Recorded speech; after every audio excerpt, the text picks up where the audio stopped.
1 মিনিটেরও কম সময় শিখিয়ে দেবো এই ল্যাডার নেটওয়ার্কের টেকনিক এবং করাবো প্র্যাকটিসও। আর তার জন্য তোমাদের কমেন্টে লিখতে হবে মুরগি গ্যাং জিন্দাবাদ। দেখতে হবে যে কারেন্ট ঢুকে কতগুলো ভাগ হচ্ছে। দেখতে পাচ্ছি 1 2 3 4, অর্থাৎ r/4 বসাবো।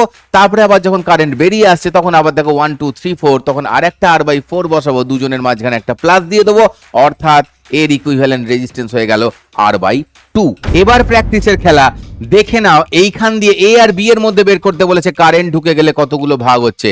তাহলে এইখান দিয়ে ঢুকলে দেখো 1 2 3 4 5 6, 6 ভাগ হচ্ছে, আবার 6 ভাগে বেরিয়ে আসছে। তো r/6 প্লাস r/6, অর্থাৎ আমরা অ্যান্সার পেয়ে যাচ্ছি r/3। প্র্যাকটিস করতে চলেছি, যেখানে দেখতে পাচ্ছি কারেন্ট ঢোকার পরে 3 ভাগে ভাগ হচ্ছে আর বেরিয়েও আসছে 3 ভাগ দিয়ে, অর্থাৎ r/3 প্লাস r/3, অর্থাৎ আমার অ্যান্সার 2r/3।